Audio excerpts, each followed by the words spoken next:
That was a short bumper. Thank you, Matt, for making that for me. There's a lot of you.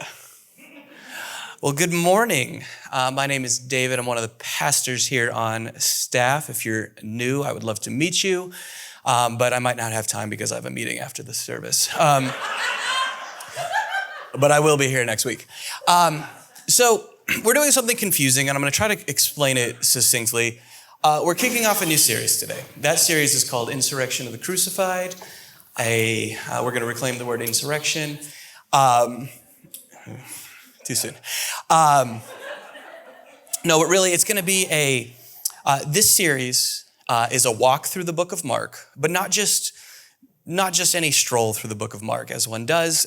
It is specifically a walk through the book of Mark through the eyes or through the pen, proverbially speaking, of a man named Theodore Jennings. He was a theologian, pastor. He was a lot of things. You're going to learn quite a bit about him today, actually. And then next week, we're going to start another new series. That's not this one. But it's also not a standalone. No, I know it's confusing. It'll make sense as you experience it, because you all are such good at attending. You'll be here every week, and it'll be great. But what we're going to be doing is in between the series that we do periodically throughout the year. So we'll finish one, like we just finished last week, our problematic series. The series was called Problematic. There's nothing problematic about the series. In fact, it was excellent.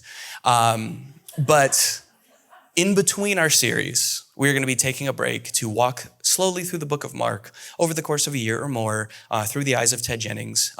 My main motivation for this, as I've told many of you this morning, is so that when your friends, family, whoever sort of look side-eyed at you around whatever table you're sitting with them about the church that you attend, you can tell them, no, we take the Bible very seriously. In fact, we're going to be in the book of Mark for an entire year. So,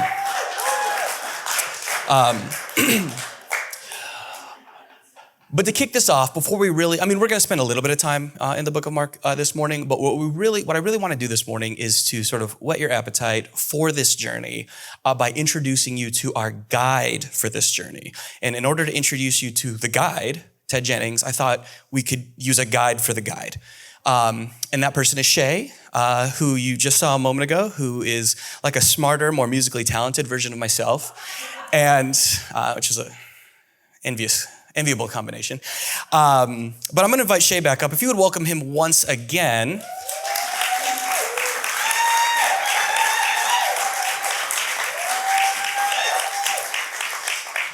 At Watershed, we're different than other churches. We only let... I didn't know you were funny. You're funny. Turns out, we only let straight white dudes be up on stage supervised. Yeah. So it's like the opposite of what most of you experience. Only women pastors get to be up here by themselves. Actually, I'll be shocked. I have a shock collar on. You can't see it, but if I say anything off the rails, then I'll get shocked slightly. Yeah. Just to anything keep me in check. patriarchal or anything. No. Not too worried Oh, about the Shae. time's going. We better go. Yeah, no. Okay. So one fun thing about Shae, I'm just sort of giving up on y'all's afternoon at this point. Only one? I know that there's a football game today, but one fun thing about Shae is that he's got there's a charismatic gene to him, like Pentecostal gene that I don't share. And so in honor of that, we're going to go 3 hours this morning. Yeah. No, but Shae, the real reason you're here, one of the many reasons you're here is because Theodore Jennings, who I've made reference to, was one of your professors. You knew him well. You studied under him during your PhD, which you have. A PhD, you have that. I do. Which is really cool. But to kind of just start out this morning, in whatever words come to you by the Spirit, because you're kind of Pentecostal, in whatever words come to you, who is Shae Watts to Shae Watts, and more importantly, who is Theodore Jennings to Shae Watts? Thank y'all for having me. I've been following the Watershed story for some years now, actually, when my spouse, Catherine, and I moved here in 2018. So I know a lot about the church. I know a lot of folks from the church, and this is the first time I've stepped foot in the church. So it's an honor to be here. Thank you for opening your doors, so to speak. Who is Shae Watts to Shae Watts? That is probably a question for my therapist, but I'm a Pentecostal, evangelical student of theology who... Arsenal fan? Huh? Arsenal fan. Arsenal fan, yeah. I don't know. Extra jewels in the crown in heaven. But I'm a musician. I'm a spouse. I'm a lover of soccer or football. I think that conversations like these really matter. And I'm grateful for people like Ted Jennings, who came alongside me when I was trying to figure out what this means, why am I here? But more specifically, what do I do with my experiences in the church? How do I make sense of God in the world, God in me, bringing along all of this theological baggage of growing up, the good, the bad, and the ugly of growing up Pentecostal. So I wrote a dissertation on the history of Pentecostalism as a subversive political movement, at least early on, before things went off the rails, so to speak. That's so cool. So I guess I'm just gonna talk. Yeah, I'm kidding. I'm messing with it. So Ted Jennings is Methodist. Some things, I think you have a quote about him, but he was a chain-smoking, karaoke-singing, Willie Nelson, leather-wearing, gay, outlaw, cowboy, badass theologian. Yeah. And we really are missing his presence with us. And by with us, I mean the world, and more specifically, the theological community. Methodists and Pentecostals have some sort of weird connection to each other. And so I think that was part of our bond. He was my instructor for New Testament or the Gospels, as well as a directed study on Jacques Derrida and ethics. He was a big fan of sort of French continental philosophy. You know, you hear terms like deconstruction, that's where that comes from. And so that's a little bit about Ted. Ted was married for over 40 years to a woman named Rana. And when he died, he had a stroke in 2020. And I think this shows who Ted was. He immediately recognized it and he said, Rana, I'm having a stroke and I just want you to know I love you. And they stayed together even when he came out. He stayed Methodist even when it wasn't easy for him. And so he had to write theology from sort of the margins of his own tradition. He felt very much estranged from that. And so I brought some books by Ted. He authored over 12 books. And I brought some of them here so he could be with us, not just in here, but here. He started really thinking about theology after what's called the death of God theology. I don't know if any of y'all are familiar with that. You probably know Nietzsche said, God is dead. And what he was saying is sort of absolute statements about God, absolute truth is dead, which can actually be a very generative thing. And so Dr. Jennings took the death of God theology and used it as a way to return to the radical vision as laid out in the teachings, life, and death of Jesus. And so that's what this book is about. Sorry to segue to Mark. We can wait for a second, but Insurrection of the Crucified is Ted's rendering of a text that is the earliest of the Gospels and also, I think, the most radical. And so Ted was radicalized by his moment, by what was going on in the world, such as like Vietnam, exigencies, needs, violence of the world going on. I'm sure we can't relate to that at all, but that was sarcasm. That's my love language. But so Ted was radicalized at this time. And so his writings and reflection on the Gospel of Mark show a man who was struggling with identity of being closeted, but also a man who was struggling to reclaim a Christianity that was dead to him, and I think should be dead, and I think we should let it die. Mainly fundamentalism and authoritarian interpretations of the gospel that say this and this way only. Ted very much, and in this text and in his life, lived to queer that, to and even wrote a book on queer sexual ethics, and wrote a book about the Greek influence of Western homophobia, and in that way, I think contributed to a living word that goes beyond the page, that seeks to set free the captives. So you've already alluded to this, and yeah, we will kind of land the plane by getting to talking a little bit more about Insurrection of the Crucified, the book that Ted wrote on Mark. But you alluded to this. We have a quote. This quote was from one of Ted's colleagues following his death, and it sort of gets into, and what I want to kind of riff on for a moment after we take a moment to read this quote, is just the depth and breadth of his work and legacy. You've already kind of hinted at a number of things, sorry. but no, you're good. This is good. I told you to follow the Spirit. Let's pretend it's foreshadowing. Yeah. It was totally on purpose. Yeah. We rehearsed this. We did, clearly. Clearly we did. No, but let's go ahead and throw that up there. I'll read through it real quick. So again, this was well, it's in the quote. I'll just read it.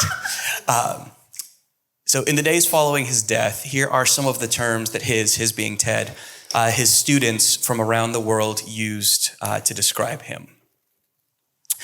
Fierce, gentle, rigorous, a vibrant light, razor sharp, passionate, devoted, of elegant wisdom. Can't pronounce that one. You do it. You're the PhD. Inimitable. Nailed it. Inimitability, like Nemo. Yeah, like Nemo. Yeah. I live in an inimitable me. Prophet, philosopher, sage, radical, cool, authentic, unsettlingly provocative, and relentlessly encouraging. Generous, prolific, a wonderful and queerful soul, compassionate. Yeah. PhD. Clearly. Hit that one. In fact, say it. Look at that. PhD? See? Yeah, PhD. Pentecostal then. Yeah, that's the gift. That's the gift of tongues right there. Yeah. Disciple of Jesus Christ. Scandalous, unrelenting, unapologetic, liberating, a formidable teacher, mentor, viscerally elegant, wonderful pastoral presence. Beyond these wonderful affirmations is the witness of person after person, LGBTQ students in particular, saying in one way and another, his teaching saved my life. So it was important to me, not just that we go through the book of Mark. I'm barely qualified to lead you through that anyway.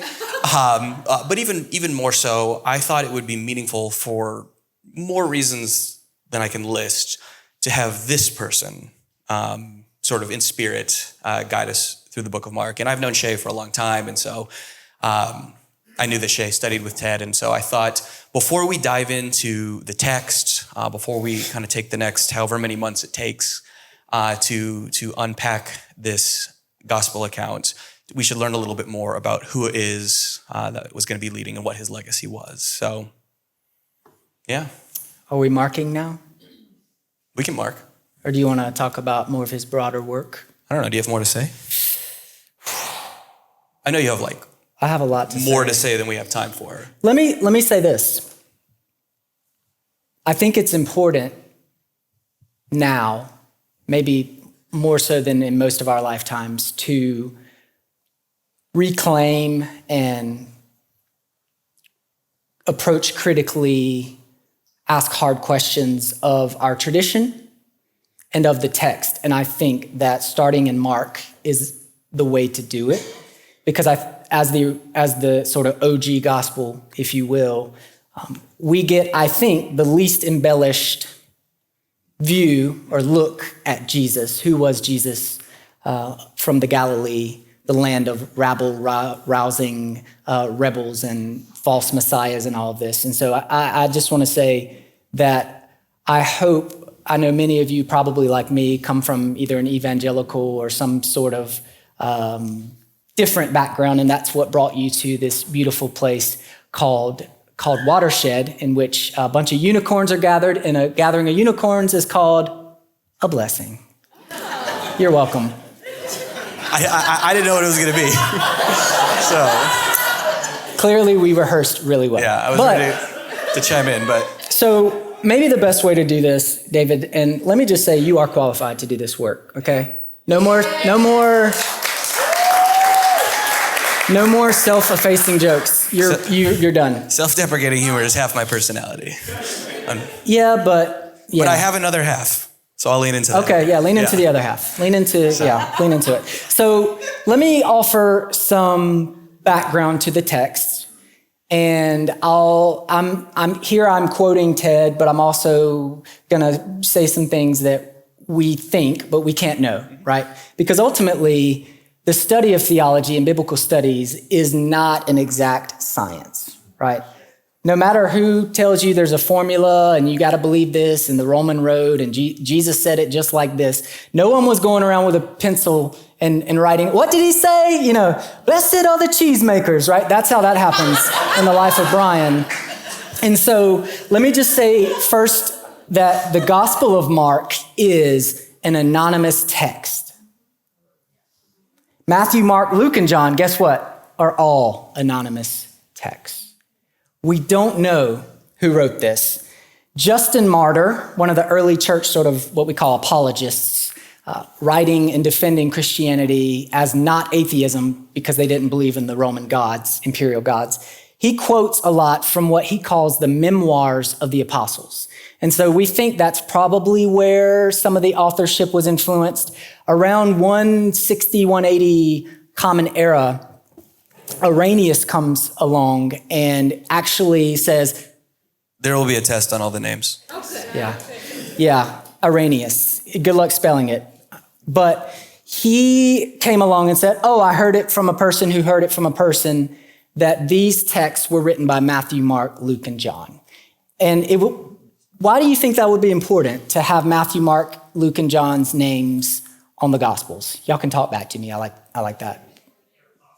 Apostles, right? Authority, right? So if you're writing, Justin Martyr's writing from the memoirs of the apostles, it makes sense then that we'd want Matthew, Mark, and Luke's name and John, their names on the Gospels. One of the caveats here is that Mark actually was a disciple of Peter, right? So the legend is that when Paul got pissed off and sent John Mark away because he was kind of flaky, that's my word, that's not the original Greek, but Peter took him under his wing, and supposedly the legend, it's a nice story actually, right? Like, John Mark gets another chance. We're people with a second chance. Come down to the altar. Anyways, so, sorry. So that is why we say the Gospel of Mark. But it's puzzling because Peter looks like a complete imbecile, as do all the disciples in the Gospel of Mark. But I want to say that the way that Ted treated this anonymous source of the text is actually to use the pronoun her for the writer.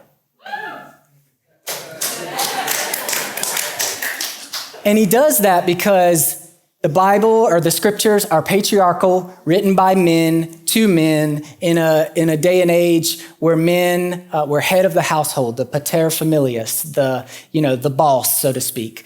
And so Ted is subverting that by calling the author of Mark her. And I think that is such a great insight into who he was as a person and into his sort of subtle, gentle, but subversive thing about it. So that's a little background about.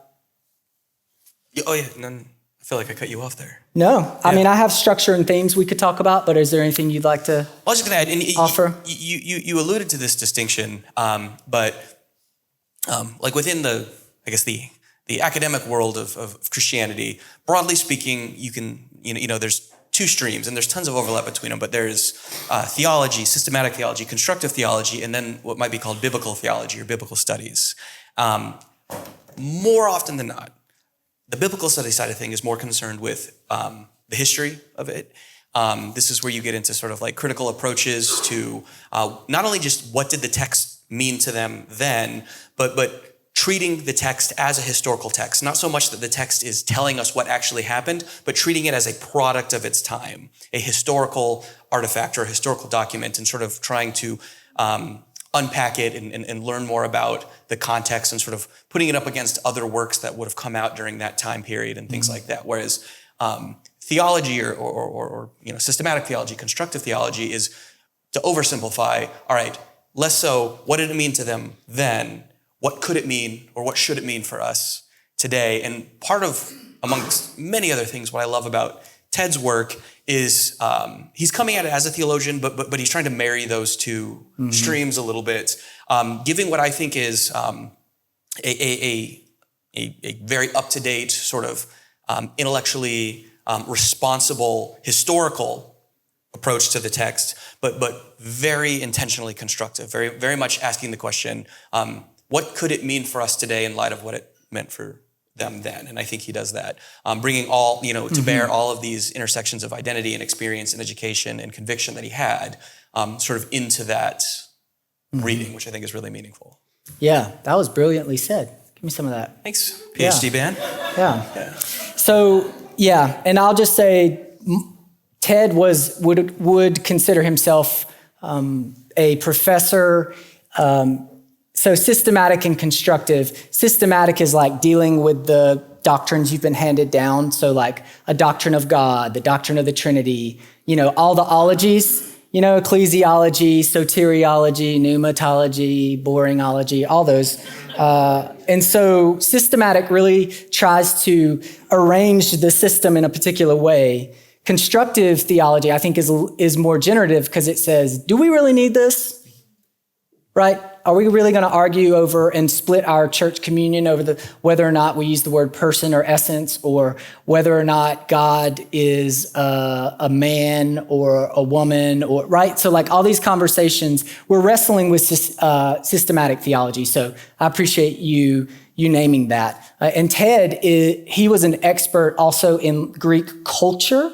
So a lot of times biblical studies focus on the text in which, or the language in which it was written. So the Hebrew Bible, what some Christians call the Old Testament, or the New Testament, Christian scriptures being written in Greek. And part of the fun and challenge of that is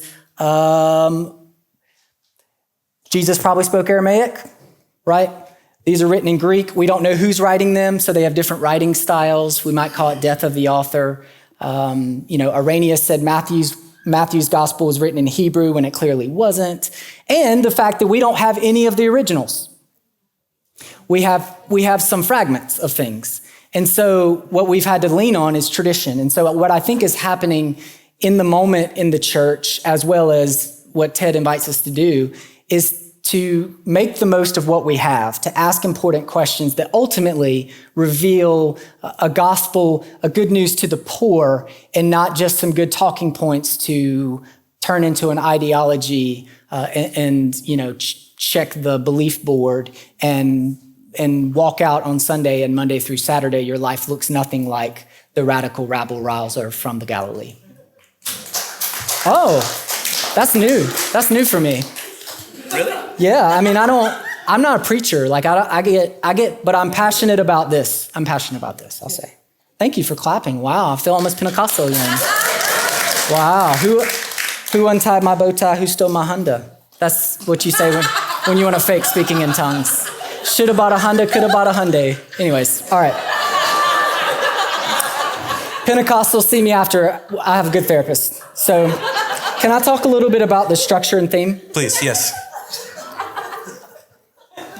Appreciate this one invite, and I will not be invited back. That's okay. False. So I see the timer there. So let's talk a little bit about the structure. So Ted invites us to think about the structure in a couple ways. So I said it's important to have some background on the text. It's also important to know that Paul's writings, particularly his first letter to the church, 1 Thessalonians, is before any gospel. That's in the early 50s. So this is written probably around 60, we think, maybe. So this is the earliest gospel that we know of. And this is written after the deaths of Peter and Paul. Kind of two important figures, right, in the early church. So we might realize there's probably some fear. There's lots of trauma and violence and what's going to happen now that is, I think, embedded in the text. And I think if you're aware of that, it kind of seeps out in different places. So it's written after that. And then there's this interesting movement going on in the text where here and there, so like here being in the Galilee, like hanging out with Jewish folks, but then using what is called the Sea, which is a lake of Galilee, Jesus kind of goes to the other side, to the others, to those folks, the pagans or the Gentiles, right? And does some stuff over there that Jesus doesn't do over here. But if you read the text, it's like clearly it's an action story. It's not a text for systematic theology. But and Jesus did this, but then immediately he did this. And then he got pissed off and he went over to this place and he like got on the boat and went over and was like, none of y'all get it. Let's come back over here. And so there's this constant moving between Jewish and pagan, we might say diverse cultures that Jesus is doing his ministry and doing good works, sort of vacillating between the two. And so I think that movement, that constant movement, gives it that action feel. That gives it a sort of a quick read, right? Any readers in here, add me on Goodreads, let's go. So it's a text that reads quickly and actually probably would have been heard in one sitting because a lot of people were illiterate and couldn't read. So they had to hear the good news, not necessarily read it. And so that was important. And last thing I'll say before maybe some themes, and feel free to jump in here with some structure stuff, but Ted Jennings, I remember sitting in his class and he said, without the Gospel of Mark, Christianity would not exist. Pretty weighty statement. And it's not just because Mark is the first. That's important because we still have Paul's writings and his theological sort of walking the road as he goes, making it up as he goes, making connections as he goes, etc. But he wasn't a disciple of Jesus, right? He got knocked off or on his ass. I don't know. But he got knocked off and blinded, right? He has this conversion experience. He might have been on an ass and then fell onto his ass. Yeah. Yeah. I like that we can say. Yeah. Anyways, all right. There's a minimum and a maximum. Oh, is that what that is on the screen? Yeah, we're kind of hovering in between it right now. Okay, so, but Mark actually informs a lot of the other gospels. So a lot of the stories you see in Matthew and Luke, not really John, in this, what we call the synoptic gospels, the seeing gospels, the ones that maybe can somehow reconcile historically, whereas John is purely, I think, a systematic theology book about who Christ is. But Mark really informs not just the gospels that come later, but the early church communities. And so the early church communities are reading, or at least having read to them, bits and pieces of Mark. So that's structurally. Do you want to say anything to that, or you want to move on to themes? Because I see our time. Let's do themes. Themes for 100, please. Themes for 100, please, yeah. So the big theme in Mark is, what do we do now? What now?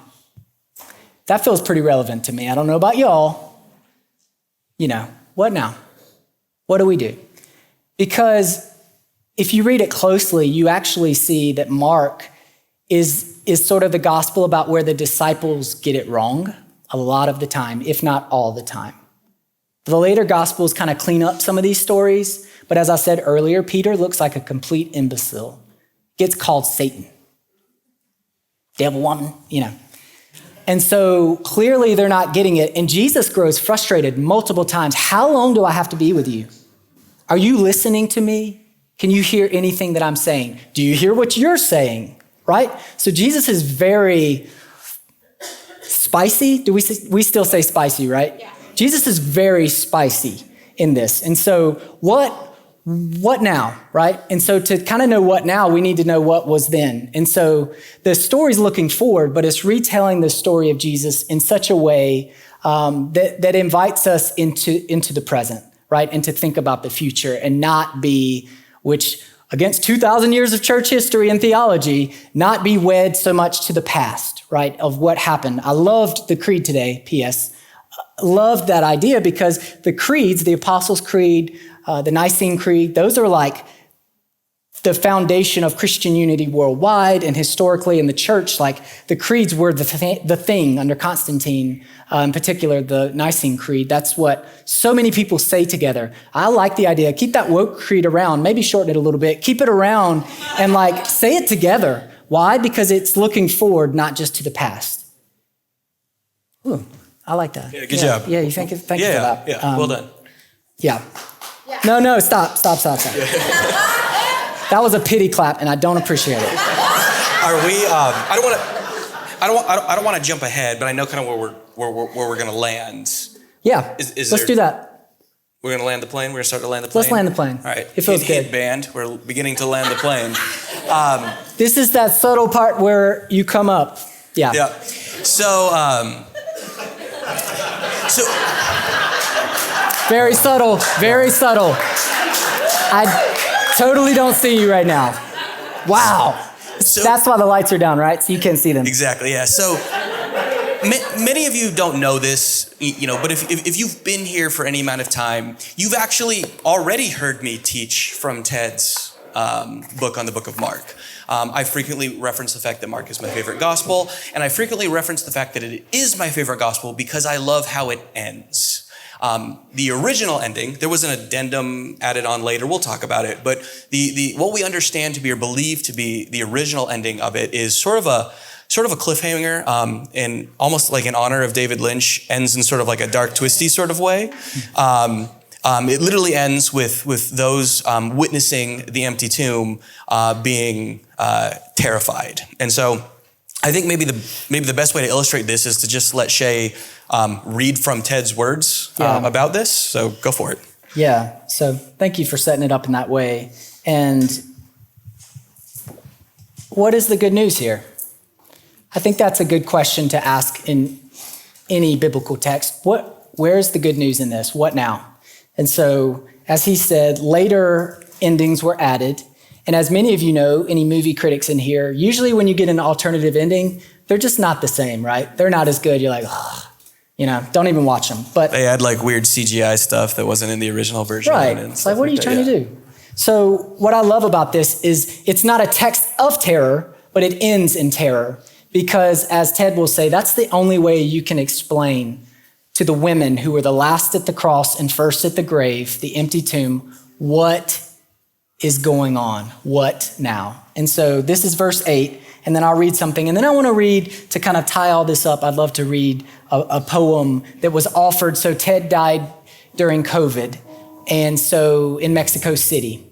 And so he split his time there. He taught in Korea, he taught in Mexico, he taught in Chicago, and he had family all around the world. And so when he died, one of the most painful things was that all of his students couldn't get together and just have a big I love you Ted Fest. So this is verse 8, and then I'm going to read his last paragraph and offer this poem as sort of a way of thinking about Ted as the end being yet just another beginning. And so the what now is we go back to where it all started, right? The other gospels will say return to the Galilee. Why? Because that's where it all started. We're different though. When we go back, we're not the same, right? The story has changed and there's hope yet to be found, but we're not the same. So when we tell this story, when we embrace our faith again, when we come to Watershed and we try to reclaim and all of this, we might hear some of the same language. We might explore some of the same gospels, but we're not the same. And that, to me, is the good news. So when they went out and fled from the tomb, for trembling and astonishment had overcome them, and they said nothing to anyone, for they were terrified. Ted writes, the narrative ends in terror. No other ending is possible. For the resurrection of the crucified is not a Palm Sunday procession, still less an Easter parade. It means the crumbling of the ways by which we habitually give our lives meaning in this world, the structures of work and family, the institutions of conventional morality and religious worship that give rhythm and order to our lives.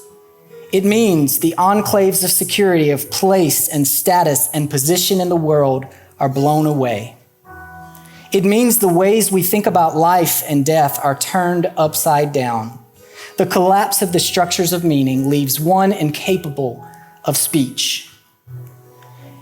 And the call to set out on this mission, knowing what must be its end until all things are changed, produces terror. They don't run because they don't understand. They run precisely because they do. This is a stanza from Stephen Spender's poem, The Truly Great. Near the snow, near the sun, in the highest fields, see how those names are feted by the waving grass and by whispers of wind in the listening sky. The names of those who in their lives fought for life, who bore at their hearts the fire's center. Born of the sun, they traveled a short while toward the sun and left the vivid air signed with their honor. Ted is a part of the cloud of witnesses that surrounds us today, that encourages us today, that hears our question, our pain, our trauma, our struggle, what now, and invites us to return to where it all began because God is doing a new thing. Thank you for coming to our TED Talk.